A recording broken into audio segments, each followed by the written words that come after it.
നമസ്കാരം. മുരളി നെല്ലനാട് നോവൽസിലേക്ക് എല്ലാ പ്രിയപ്പെട്ടവർക്കും സ്വാഗതം. മുരളി നെല്ലനാട് എഴുതിയ നോവൽ മർമ്മരം തുടരുന്നു. അധ്യായം 28. ഭവാനി വീട്ടിലേക്കു കയറി വന്നപ്പോൾ അകത്താരുടെയോ സംസാരം കേട്ടു. വരാന്തയിൽ കയറിയതോ അവൻ അവിടെ നിന്നു.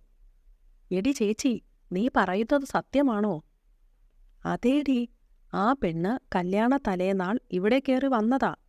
അവനെ ഞാൻ പിടിച്ചു നിർത്തിയ കാര്യം എനിക്കേ അറിയൂ." തങ്കമണി ചെറിയമ്മയാണ് അമ്മയ്ക്കൊപ്പമുള്ളതെന്ന് ഭവാനിക്ക് മനസ്സിലായി. "എനിക്കിത് കേട്ടിട്ട് പേടിയാ തോന്നുന്നത്. അവളുടെ മനസ്സിൽ ഇപ്പോഴും ഭവാനി തന്നെയാ. അല്ലെങ്കിൽ അവൾ ഇങ്ങനെയൊക്കെ ഭർത്താവിനോട് പെരുമാറുമോ?" "അങ്ങനെയൊന്നുമല്ല അവിടത്തെ കാര്യങ്ങൾ. അവർ വലിയ കുടുംബക്കാരെന്ന പേരു മാത്രമേയുള്ളൂ. സ്ത്രീധനം കുറഞ്ഞുപോയെന്ന് പറഞ്ഞ് വന്നു കയറിയ നാൾ തൊട്ട് ആ പെൺകൊച്ചിനെ പീഡിപ്പിക്കാ. കാറു ചെറുതായിപ്പോയി, സ്വർണം ഉദ്ദേശിച്ചത് കിട്ടിയില്ലെന്നു മാത്രമല്ല, മാറ്റില്ലാത്തതെന്നായി അടുത്ത പഴി. എൻ്റെ കൺമുൻപിലിട്ടാ അവളെ അവൻ തല്ലിയത്. 2.5 കോടിക്കൊരു ഫ്ലാറ്റ് നോക്കി വച്ചേക്കുമായിരുന്നു. പണം ചോദിച്ച് അവൻ അവളുടെ വീട്ടിൽ ചെന്നു. അവളുടെ തന്ത കൈമലർത്തി കാണിച്ചു." ലയയെപ്പറ്റിയാണോ ചെറിയമ്മ പറയുന്നതെന്ന സംശയം ഭവാനിക്കുണ്ടായി. "അവളെ വീട്ടിൽ കൊണ്ടുചെന്ന് വിടാൻ ഹൈമവതിയമ്മ പറഞ്ഞതാ. ഞാൻ പൊയ്ക്കൊള്ളാമെന്ന് ലയയും പറഞ്ഞു. അതു കേട്ടപാടെയായിരുന്നു അവൻ്റെ മർദ്ദനം. ഒറ്റയടിക്ക് അവളെ നിലത്തിട്ടു. മുടിക്കുത്തിന് പിടിച്ച് പിന്നെയും അടിച്ചു. വലിച്ചിഴച്ചു മുറിയിൽ കൊണ്ടുപോയി. അവിടെ വെച്ചും അടിച്ചും തൊഴിച്ചും അവൻ കലി തീർത്തു." ഭവാനി സ്തംഭിച്ചു നിന്നു. "അവൻ അവളോട് ഇത്രയും വാശി തോന്നാൻ കാരണമുണ്ട്. അവനെ ഒന്ന് തൊടാൻ പോലും അവൾ സമ്മതിച്ചിട്ടില്ല എന്നാ പ്രമീള കൊച്ചു പറഞ്ഞത്. വലിയ കുടുംബം നോക്കി മോളെ കെട്ടിച്ചു വിട്ടതല്ലേ.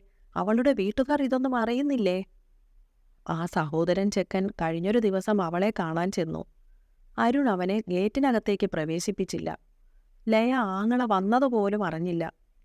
ആ പെങ്കൊച്ച് പട്ടിണി കിടന്നു തന്നെ ചാവും." ഭവാനി വീട്ടിൽ നിന്നിറങ്ങിപ്പോയി. അടുത്തുള്ള ഒരു ടീച്ചർ ഓട്ടത്തിന് വിളിച്ചപ്പോൾ വന്നതായിരുന്നു അവൻ.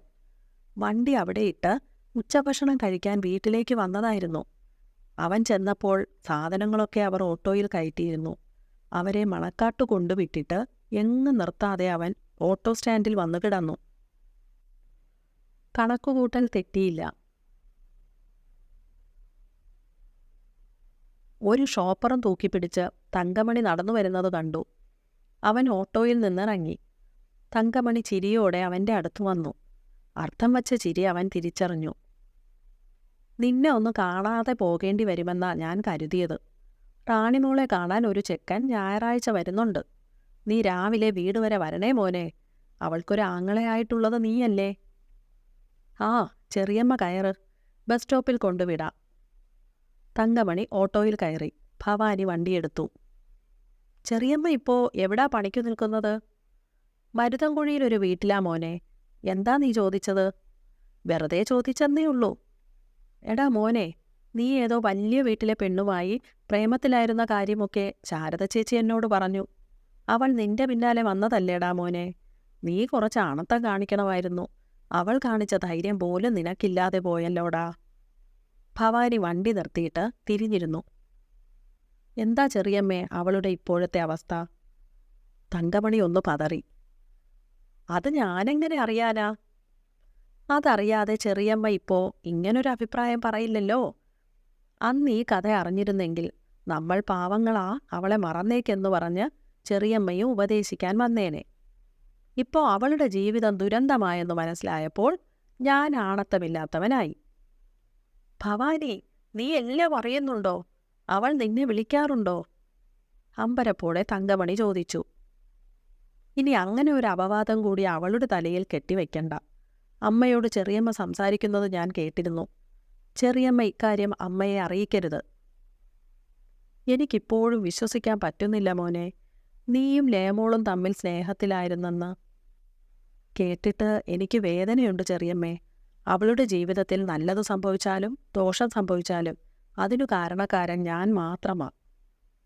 ഓട്ടോ ചെന്ന് ബസ് സ്റ്റോപ്പിന് മുന്നിൽ നിന്നു. തങ്കമണി ഇറങ്ങിയതും ഒരു വാക്ക് പറയുന്നതിനു മുൻപേ അവൻ വണ്ടി വിട്ടുപോയി. സ്പെയർ കീ ഇട്ട് സുജാത മധുചന്ദ്രൻ്റെ മേശ തുറന്നു. അതിൽ നിന്ന് അവൾ ഫയലുകൾ പുറത്തെടുത്തു വെച്ചു. ആദ്യം അവൾ എടുത്തത് എഗ്രിമെൻറ്റിൻ്റെ കോപ്പിയാണ്. അതവൾ ഓടിച്ചു വായിച്ചു നോക്കി. 5 ചെക്ക് ലീഫുകൾ വെച്ച് 50 ലക്ഷം രൂപ ഒരു സൈതരാലിയിൽ നിന്ന് വായ്പ എടുത്തിരിക്കുന്നു. കുറച്ച് ദിവസങ്ങൾക്ക് മുൻപാണ് അത് നടന്നിരിക്കുന്നത്. അതിനു താഴെ മറ്റൊരു എഗ്രിമെൻറ്റിൻ്റെ ഫോട്ടോസ്റ്റാറ്റ് കോപ്പി കണ്ടു. അതിലൂടെ കണ്ണോടിച്ചതും സുജാതയുടെ തല പെരുക്കാൻ തുടങ്ങി. ലയയുടെ വിവാഹത്തിന് ഏതാനും ദിവസങ്ങൾക്ക് മുൻപ് വീടിൻ്റെയും പറമ്പിൻ്റെയും ആധാരം ഈടുവെച്ച് ഭരതയിൽ നിന്ന് 50 ലക്ഷം രൂപ വാങ്ങിയതിൻ്റെ black and white photocopy. എൻ്റെ ഈശ്വരാ! ഒരു വിലാപത്തോടെ സുജാത കസേരയിലിരുന്നു. കിടപ്പാടവും അയാൾ അവൾക്ക് അടിയറവ് വച്ചിരിക്കുന്നു. തൻ്റെ മുഴുവൻ സമ്പാദ്യവും കൊണ്ട് പണിത വീട് അയാളുടെ പെണ്ണിൻ്റെ കയ്യിലായി. സുജാതയുടെ സെൽ റിങ് ചെയ്തു തുടങ്ങി. വിറയ്ക്കുന്ന കൈനീട്ടി അവൾ ഫോൺ എടുത്തു നോക്കി. ബെന്നിച്ചൻ്റെ കോളാണ്. ഹലോ. സുജാതയിൽ നിന്ന് തേങ്ങലോടെ ഒച്ച പുറത്തു വന്നു. സുജാതേ, വിലപ്പെട്ട ഒരു ഇൻഫർമേഷൻ കിട്ടിയിട്ടുണ്ട്. മധുചന്ദ്രൻ ഇപ്പോൾ ഭരതയുടെ വീട്ടിലുണ്ട്. ഇപ്പോൾ പുറപ്പെട്ടാൽ കൈയോടെ അയാളെ പിടിക്കാം. സുജാത ദുർഗയെപ്പോലെ പിടഞ്ഞെഴുന്നേറ്റു. ബെന്നിച്ചൻ്റെ ആവേശം നിറഞ്ഞ സ്വരം ഫോണിൽ നിന്ന് വന്നു. മധുചന്ദ്രൻ്റെ ഏറ്റവും അടുത്ത ബന്ധുക്കൾ ആരെങ്കിലും സുജാതയ്ക്കൊപ്പം ഉണ്ടാവണം. ഞാനും എൽസിയും കൂടെ വരാം. ബെന്നിച്ച, ഇതൊരു എടുത്തുചാട്ടമാവുമോന്ന ഭയം എനിക്കുണ്ട്. ബെന്നിച്ചൻ പറഞ്ഞ പ്രകാരം ഞാൻ അയാളുടെ മേശ തുറന്നു. വീടിൻ്റെ ആധാരം ഭരതയ്ക്ക് ഈട് നൽകി അവളുടെ കയ്യിൽ നിന്ന് അയാൾ 50 ലക്ഷം രൂപ വാങ്ങിയിട്ടുണ്ട്. 2 വർഷത്തെ കാലാവധിയാണ് പറഞ്ഞിരിക്കുന്നത്. ഇപ്പോൾ ആധാരം ഭരതയുടെ കയ്യിലാ. My God! അയാളുടെ ഒച്ച കേട്ടു. എങ്കിൽ ഇതൊരു എടുത്തുചാട്ടമായിരിക്കും സുജാതേ. ഭരത വിചാരിച്ചാൽ ആ വീട്ടിൽ നിന്ന് സുജാതയെ ഇറക്കിവിടാനും കഴിയും. ഇതൊരവസരമായി ആ രാക്ഷസി കരുതും. അവൾ കരഞ്ഞുപോയി. ഇനി എന്തു ചെയ്യും ബെന്നിച്ച? എൻ്റെ ഷെയർ വിറ്റു കിട്ടിയ 1,10 ലക്ഷം രൂപ കൊണ്ടാ അയാൾ ഈ വീട് വെച്ചത്. എനിക്കിതിൽ ഒരവകാശവും ഇല്ലാതെ പോയി. ഭരതയുടെ കടം വീട്ടി ആധാരം തിരിച്ചെടുക്കുന്നതുവരെ സുജാത അഭിനയം തുടർന്നേ തീരൂ. ഈ നിമിഷം വരെ സുജാതയ്ക്കൊന്നും അറിയില്ലെന്നാ അയാൾ കരുതുന്നത്. അതങ്ങനെ പോണം. അയാൾക്ക് മറ്റൊരു സ്ത്രീയിൽ ഒരു മകളുണ്ടെന്ന വിവരം മറ്റൊരാൾ മനസ്സിലാക്കിയതായി പേടിപ്പിക്കണം. സുജാത വച്ചോ, എന്ത് വേണമെന്ന് ഞാനും എൽസിയും ഒന്ന് ആലോചിക്കട്ടെ. കോൾ കട്ടായി. സുജാത വീണ്ടും കസേരയിൽ കുഴഞ്ഞിരുന്നു. ഭരതയോട് പറയാതെ സോന വരുന്നതിനു മുൻപ് മധുചന്ദ്രൻ അവിടെ നിന്നിറങ്ങി. ഈ പ്രതിസന്ധി മറികടക്കാൻ തനിക്കു കഴിയില്ലെന്ന് അയാൾക്ക് ഉറപ്പുണ്ടായിരുന്നു. എത്രയോ വർഷങ്ങൾക്ക് മുൻപേ അവസാനിപ്പിച്ചു കളയേണ്ടതായിരുന്നു ഭരതയുമായിട്ടുള്ള ബന്ധം. അവൾ ആവർത്തിച്ചു പറഞ്ഞുള്ള ഉറപ്പിൽ വിശ്വസിച്ചുപോയി. അപ്പോൾ ഫോൺ ബെൽ ശബ്ദിച്ചു. അയാൾ ഫോൺ എടുത്തു നോക്കി. അപരിചിതമായ ഒരു നമ്പറാണ്. ഹലോ, മധുചന്ദ്രൻ സാറ് ഭരതയുടെ കൂടെയുണ്ടല്ലോ. അയാൾ അടിമുടി വിറച്ചു. ആരാ നീ? നിങ്ങൾക്കൊരു പേരല്ലേ വേണ്ടത്? എന്നെ വേതാളം എന്ന് വിളിക്കാം. ഞാൻ ഇനിയും കാതിൽ സംസാരിച്ചുകൊണ്ടിരിക്കും. കാരണം നിങ്ങളുടെ തോളിലാ ഞാൻ. വേതാളം. മറുവശത്ത് ചിരി കേട്ടു. നീ സത്യജിത്തല്ലേ? അവൻ എൻ്റെ ഒരു ഏജന്റ് മാത്രം. വേറെയും ഏജന്റുമാർ എനിക്കുണ്ട്. എന്താ നിന്റെ ഉദ്ദേശം? അങ്ങനെ വഴിക്കുവാ. ചില മുഖമൂടിയിട്ട മാന്യന്മാരുടെ ലീലാവിലാസങ്ങൾക്ക് പിറകെ പോവുക. അതു കണ്ടുപിടിക്കുക. അത് വെച്ച് വിലപേശി കാശ് വാങ്ങി സുഖമായിട്ട് ജീവിക്കുക. അതാ എൻ്റെ തൊഴിൽ. ഇപ്പോൾ നിങ്ങളുടെ തോളിൽ തൂങ്ങി ഞാനുണ്ട്. വേതാളം. പൊട്ടിച്ചിരി കേട്ടു. മധുചന്ദ്രൻ കാർ നിർത്തി. തലസ്ഥാനത്തു ബഹുമാന്യൻ, വലിയ ഉദ്യോഗം, പ്രബലരായ ബന്ധുക്കൾ, ഭാര്യ സർക്കാർ ഉദ്യോഗസ്ഥ. എന്തു ചെയ്യാം? സാറിനിങ്ങനെയൊക്കെ ചില വീക്ക്നെസ്സുകൾ ഉണ്ടായിപ്പോയി. 20 വയസ്സുള്ള ഒരു മോൾ കൂടിയുണ്ടെന്ന നിലയ്ക്ക് ഞാൻ കണ്ടതിൽ വെച്ച് ആൾ കേമന, മിടുക്കൻ. ഇത്രയും കാലം ഒരു കുഞ്ഞുപോലും അറിയാതെ കൊണ്ടുപോയില്ലേ? അതാ വേതാളം പൊളിക്കാൻ പോകുന്നത്. മധുചന്ദ്രൻ്റെ തൊണ്ട വരണ്ടു. വലിയ ചെലവുള്ള പണിയാ സാറേ. ഭരതയുടെ ലൊക്കേഷൻ തപ്പിപ്പിടിക്കാൻ ഒരാഴ്ച വേണ്ടി വന്നു. ഇന്നത്തോടെ ആ കേസ് ഫയൽ പൂർത്തിയായി. എനിക്ക് 10 ലക്ഷം രൂപ ക്യാഷായി കിട്ടണം. തീയതി, സമയം, സ്ഥലം എന്നിവ പിന്നാലെ അറിയിക്കാം. കാശ് വാങ്ങി നീ വീണ്ടും വിലപേശില്ലെന്ന് എന്തുറപ്പാ ഉള്ളത്? വീണ്ടും ചിരി കേട്ടു. മര്യാദക്കാരനാവാൻ ആർക്കും ഞാനൊരു അവസരം കൊടുക്കും. നിങ്ങൾക്കും അത് തരും. പോക്ക് പഴയ വഴിക്കാണെങ്കിൽ നിങ്ങളുടെ തോളിൽ വേതാളം വീണ്ടും കയറും. അതുതന്നെയാ ഉറപ്പ്. അപ്പോ അടുത്ത കോളിനായി കാത്തിരുന്നു. കോൾ കട്ടായി. ഒരു കുപ്പി വെള്ളം കുടിച്ചു തീർത്തിട്ടും മധുചന്ദ്രന്റെ ദാഹം അടങ്ങിയില്ല. ചതുപ്പ് നിലത്തേക്ക് മുങ്ങി താഴുന്നത് അയാൾ അറിഞ്ഞു. തെരുവ് വിളക്കുകൾ പ്രകാശിച്ചു നിന്നു. അരുൺ ശോഭാകുലനായി ഇരുന്ന് കാർ ഡ്രൈവ് ചെയ്തു. അടുത്ത സീറ്റിൽ നിർവികാരയായി ലയ ഇരിപ്പുണ്ട്. ഹെക്ടർ കോവളം പിന്നിട്ടിരുന്നു. ഒരു ഫ്രണ്ടിന് പ്രമോഷൻ കിട്ടിയതിൻ്റെ സെലിബ്രേഷന് ലയയെ പിടിച്ചുകെട്ടി കൊണ്ടുപോയതായിരുന്നു അരുൺ. നീ മനപൂർവ്വം എന്നെ അവിടെ വെച്ച് നാണം കെടുത്തി. കിട്ടിയ അവസരം മുതലെടുത്തു പക തീർത്തതാ നീ. അരുൺ പൊട്ടിത്തെറിച്ചു. ഞാൻ എന്തു ചെയ്യണം? അവർക്കൊപ്പം നൃത്തം ചെയ്യണോ? ഇത്തരം പാർട്ടികൾക്കൊന്നും നിങ്ങൾ എന്നെ പ്രതീക്ഷിക്കണ്ട. പിന്നെ കോവളത്ത് പോകുന്നത് എന്തിനാടി? കാറ്റുകൊള്ളാനാണോ? ഇത്തരം പേക്കൂത്തുകൾക്ക് നിങ്ങൾ വേറെ ആളെ നോക്ക്. അത്തരക്കാരികളെയൊക്കെ അവിടെ വെച്ചു കണ്ടല്ലോ. അരുൺ കാർ ചവിട്ടി നിർത്തി. ഞാനൊരു ചാൻസ് തന്നതാ. എന്തു ചാൻസ്? നിങ്ങൾക്കൊപ്പം ജീവിക്കാനോ? അത് വേണ്ടെന്ന് ഞാൻ പറഞ്ഞതല്ലേ. അരുൺ മദ്യലഹരിയിൽ ഇടതു കൈകൊണ്ട് അവളുടെ ചെകിട്ടത്തടിച്ചു. യൂ, മിണ്ടരുത് നീ. അവൾ ഡോർ വലിച്ചു തുറന്നു പുറത്തിറങ്ങി. ഇടയ്ക്കിടെ വാഹനങ്ങൾ പാഞ്ഞു പോകുന്നുണ്ട്. അരുൺ ഭ്രാന്ത് പിടിച്ച പോലെ ഇറങ്ങി വന്നു. കേറടി വണ്ടിയിൽ. അവൻ അലറി. നിങ്ങളുമായി എനിക്കൊരു ബന്ധവുമില്ല. അവൾ മുന്നോട്ട് നടന്നു. അവൻ പാഞ്ഞു ചെന്ന് അവളുടെ കയ്യിൽ പിടിച്ചു. എടി, വന്നു കാറിൽ കയറാൻ. അവൻ മുരണ്ടു. വിടടാ. അവൾ കൈ കുടഞ്ഞു. അവൻ അവളുടെ ദേഹത്ത് ചുറ്റിപ്പിടിച്ചതും സർവശക്തിയുമെടുത്ത് അവൾ കുതറി മാറി. എന്റെ ദേഹത്ത് തൊട്ടുപോകരുത്. നിങ്ങൾ എനിക്കാരുമല്ല. അവൾ അട്ടഹസിച്ചു. ഛീ, ഒച്ചയടയ്ക്കടി. അവൻ അവളുടെ മുഖത്തടിച്ചു. ആ സമയത്തിനുള്ളിൽ 3-4 കാറുകളും അത്രയും ബൈക്കുകളും റോഡ് വക്കിലിടം പിടിച്ചിരുന്നു. ഏയ് മിസ്റ്റർ, നിങ്ങൾ എന്താ കാണിക്കുന്നത്? ഒരാൾ കാറിൽ നിന്നിറങ്ങി. ഇവൾ എൻ്റെ ഭാര്യയാ. ഡോർ തുറന്ന് പുറത്തു ചാടിയതാ. പിന്നെ എന്തു ചെയ്യണം? രാത്രി റോഡിൽ കളഞ്ഞിട്ട് പോകാൻ പറ്റുമോ? ഒരു ഓട്ടോ വന്നു നിന്നു. അതിൽ ഭവാനി ഉണ്ടായിരുന്നു. അവൻ പുറത്തിറങ്ങിയപ്പോൾ കണ്ടത് ലയയുടെ മുഖത്തടിക്കുന്ന അരുണിനെയാണ്. അടിമുടി വിറച്ചുകൊണ്ട് ഭവാനി പാഞ്ഞു ചെന്നു. ലയയുടെ കയ്യിൽ പിടിച്ച് വലിച്ചുകൊണ്ട് അരുൺ ഡോർ തുറക്കാൻ ശ്രമിച്ചു. ഇത് തൻ്റെ ഭാര്യയാണെന്ന് ഞങ്ങളെങ്ങനെ വിശ്വസിക്കും? നീ കടത്തിക്കൊണ്ടുവന്നതാണെങ്കിലോ? കൂടി നിന്നവരിൽ ഒരാൾ തടയാൻ ശ്രമിച്ചു. ഇയാൾ എനിക്കാരുമല്ല, ലയ വിളിച്ചു പറഞ്ഞു.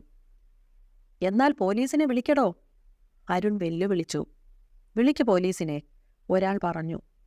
പിടിവിട്ടു പോകാൻ തുടങ്ങിയ ലയയെ അരുൺ കാറിൻ്റെ നേരെ തള്ളി. കാറിൽ ശരീരമടിച്ച് അവൾ നിന്നു. എടാ, തൊട്ടുപോകരുതവളെ. ഭവാനി അലറി. അരുൺ കേട്ടതായി ഭാവിച്ചില്ല. കാറിനോട് ചേർന്ന് നിന്ന ലയ ഭവാനിയെ കണ്ടു. ഭവാനിയെ ഒരാൾ തടഞ്ഞു നിർത്തി. നമ്മൾ കൈവയ്ക്കണ്ട, പോലീസ് വരട്ടെ, അയാൾ പറഞ്ഞു. അരുണിൻ്റെ അടുത്ത അടി ലയയുടെ മുഖത്ത് വീണു. നാണം കെടുത്താതെ കേറടി വണ്ടിയിൽ. കേറാം. ഭവാനിയുടെ മുഖത്തു നോക്കി അവൾ പകയോടെ തുടർന്നു. ഇതെന്റെ ഭർത്താവാ. ഞങ്ങളുടെ പ്രശ്നത്തിൽ ആരും ഇടപെടേണ്ട. അവൾ ചെന്നു കാറിൽ കയറി.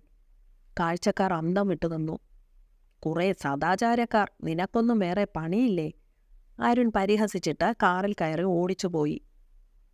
ഓരോന്ന് പറഞ്ഞ ആളുകൾ പിരിഞ്ഞു.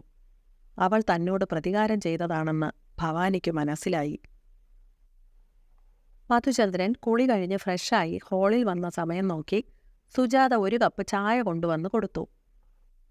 ബെന്നിച്ചൻ്റെ വാക്കുകൾ വിലക്കെടുത്ത് അവൾ അയാളോടുള്ള നീരസം മറച്ചുവെച്ചു. യദു ഡൽഹിയിലെത്തി. അവൻ വിളിച്ചിരുന്നു.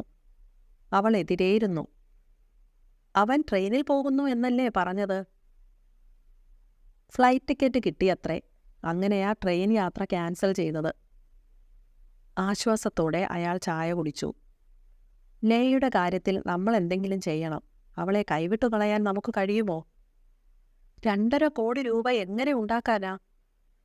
അതെത്ര വലിയ തുകയാണെന്ന് എനിക്കറിയാം മധുവേട്ട. പക്ഷേ അവളുടെ ജീവിതത്തേക്കാൾ വലുതായിട്ട് നമുക്ക് എന്താ ഉള്ളത്? അരുണിനെ ഇപ്പോൾ നിയന്ത്രിക്കുന്നത് അവൻ്റെ വീട്ടുകാരാ. അവർ താമസം ഫ്ലാറ്റിലേക്ക് മാറിയാൽ അവനിലും മാറ്റം വരും. അവൾക്കും മനസമാധാനം കിട്ടും. മധുവേട്ടൻ്റെ ആകെയുള്ള മോളല്ലേ അവൾ. കുറച്ച് ദിവസങ്ങൾക്ക് ശേഷമാണ് സുജാത ഇത്രയ്ക്ക് ഇൻറ്റിമസി കാണിക്കുന്നതെന്ന് അയാൾ ഓർത്തു. ഞാൻ പറയാതെ തന്നെ വേണ്ടതൊക്കെ മധുവേട്ടൻ ചെയ്യുമായിരിക്കുമെന്ന് എനിക്കറിയാം. മധുവേട്ടനെ ആ കാറിൻ്റെ പേരിൽ അവൻ പരിഹസിച്ചതാണ് എല്ലാറ്റിനും കാരണം. നമുക്കത് അപമാനമായി കരുതിയിരിക്കാൻ പറ്റുമോ? എനിക്ക് ഈ വിഷയത്തിൽ എന്തു ചെയ്യാൻ പറ്റുമെന്നാ സുജാത പറയുന്നത്? അയാൾ ചായക്കപ്പ് താഴെ വെച്ചു. എന്നെ പറഞ്ഞു തീർക്കാൻ മധുവേട്ടൻ അനുവദിക്കണം. ഈ വീട് അവൾക്ക് എഴുതി കൊടുക്കാൻ പറഞ്ഞിട്ടാ യദു പോയത്. നമ്മൾ അത്രയ്ക്ക് ചെയ്യണ്ട. നമുക്കിത് വിൽക്കാം. 4 കോടിക്ക് പുറത്ത് കിട്ടുമെന്ന കാര്യം ഉറപ്പാ. അതിൽ 2.5 കോടി കൊടുത്ത് ലയയുടെ പേരിൽ ആ ഫ്ലാറ്റ് വാങ്ങാം. അതിൽ അരുണിൻ്റെ 1 രൂപ പോലും വീഴാൻ പാടില്ല. ബാക്കി പണം കൊണ്ട് നമുക്കൊരു ഫ്ലാറ്റ് വാങ്ങാം. മധുവേട്ടൻ ഓഡിറ്റിങ്ങിന് പോയാൽ ആരെയും ഭയപ്പെടാതെ എനിക്കും അവിടെ കഴിയാം. ലയയുടെ പ്രശ്നം പരിഹരിക്കുന്നതിൽ കവിഞ്ഞ് വലുതാണോ നമുക്ക് വീട്? അവൾ ഗൂഢമായി അയാളെ നോക്കി. സുജാത മർമ്മത്താണ് പിടിമുറുക്കിയിരിക്കുന്നതെന്ന് അയാൾ ഓർത്തു. അയാൾ ചിന്തയിലാണ്ടു. ആധാരം കയ്യിലുണ്ടായിരുന്നെങ്കിൽ അത് ചെയ്യാമായിരുന്നു. യദു വല്ലപ്പോഴും ഒരിക്കൽ ഗസ്റ്റിനെ പോലെ കയറി വരും. എറണാകുളത്തൊരു ഫ്ലാറ്റ് വാങ്ങാനാ അവൻ പ്ലാൻ ചെയ്യുന്നത്. നമുക്ക് മാത്രം എന്തിനാ ഈ വലിയ വീട്? ഇതിൽ നിന്ന് തലയൂരാൻ എന്തെങ്കിലും നുണക്കഥ പറഞ്ഞേ തീരുവെന്ന് അയാൾക്ക് ബോധ്യമായി. മോളുടെ കല്യാണം നടത്തിയത് 50 ലക്ഷം രൂപ ആധാരം വച്ച് പലിശയ്ക്കെടുത്തിട്ടാണ്. ആ പണം കൊടുക്കാതെ ആധാരം തിരിച്ചു കിട്ടില്ല, അയാൾ പറഞ്ഞു. അയ്യോ, മധുവേട്ടൻ്റെ സമ്പാദ്യമൊക്കെ എവിടെ പോയി? അവൾ നടുക്കം ഭാവിച്ചു. അത് നിന്നോടത് പറയാനുള്ള ധൈര്യമില്ലാത്തതുകൊണ്ട് മറച്ചുവെച്ചതാ. ഒരു ബിസിനസ്സിൽ ഞാൻ പുറത്തുനിന്ന് കുറച്ചധികം കാശ് മുടക്കി. ജോൺ സക്കറിയ എന്നൊരു പ്രവാസി സുഹൃത്ത് എന്നെ അതിൽ കുടുക്കിയതാ. കമ്പനി ഇപ്പോഴും ലാഭത്തിലായിട്ടില്ല. പണം മടക്കിത്തരാമെന്ന് അയാൾ പറയുന്നുണ്ട്. കഥ തരക്കേടില്ലെന്ന് സുജാത ഓർത്തു. പ്രമാണം പണയത്തിലാണെന്ന് പുറത്തു വന്നല്ലോ. അതാണ് തൻ്റെ ലക്ഷ്യം. 50 ലക്ഷം രൂപയുണ്ടെങ്കിൽ ആധാരം തിരിച്ചെടുക്കാമല്ലോ. അത് ഞാൻ കണ്ടെത്തിത്തരാം. പോയതിനെപ്പറ്റി മധുവേട്ടൻ ഇപ്പോൾ ചിന്തിക്കണ്ട. ഈ വീട് വിൽക്കാനുള്ള മനസ്സ് മധുവേട്ടൻ കാണിച്ചാൽ മതി. നാളെ കോഴിക്കോടിന് പോകണം. ഞാൻ തിരിച്ചു വരട്ടെ. ആധാരം എടുക്കാനുള്ള പണം ഞാൻ അപ്പോഴേക്ക് റെഡിയാക്കി വയ്ക്കാം. പണം യദുവിൻ്റെ കയ്യിൽ നിന്ന് കടമായി ഞാൻ വാങ്ങിക്കാം. വീട് വിറ്റാലുടൻ അതവന് തിരിച്ചു കൊടുക്കാം. മധുവേട്ടൻ വീട് വിൽക്കാനുള്ള ഏർപ്പാട് ചെയ്യ്. സുജാത കപ്പെടുത്ത് കിച്ചണിലേക്ക് പോയി. അവൾ അവിടെ ചെന്നു നിന്നു. 50 ലക്ഷം നഷ്ടപ്പെട്ടാലും വേണ്ടില്ല, ആധാരം തിരിച്ചെടുക്കണം. അത് തൻ്റെ കയ്യിൽ കിട്ടിയാലുടൻ സുജാത മണ്ടിയല്ലെന്ന് നിങ്ങൾ തിരിച്ചറിയും. നിങ്ങളുടെ വെപ്പാട്ടിയും മോളും ഈ വീടിൻ്റെ ഗേറ്റിന് പുറത്തു നിൽക്കും. അതുവരെ എനിക്ക് നിങ്ങളെ സഹിച്ചേ പറ്റൂ. അടുത്ത ലക്കത്തിൽ കഥ തുടർന്നു കേൾക്കാം. ദയവായി എല്ലാവരും ഈ ചാനൽ സബ്സ്ക്രൈബ് ചെയ്യണം. വീഡിയോ ലൈക്ക് ചെയ്യുന്നതിനോടൊപ്പം അഭിപ്രായങ്ങളും നിർദ്ദേശങ്ങളും കമൻസിലൂടെ ഞങ്ങളെ അറിയിക്കണമെന്ന് അപേക്ഷിക്കുന്നു. മുരളി നെല്ലനാട് നോവൽസിന് വേണ്ടി പ്രവീണ.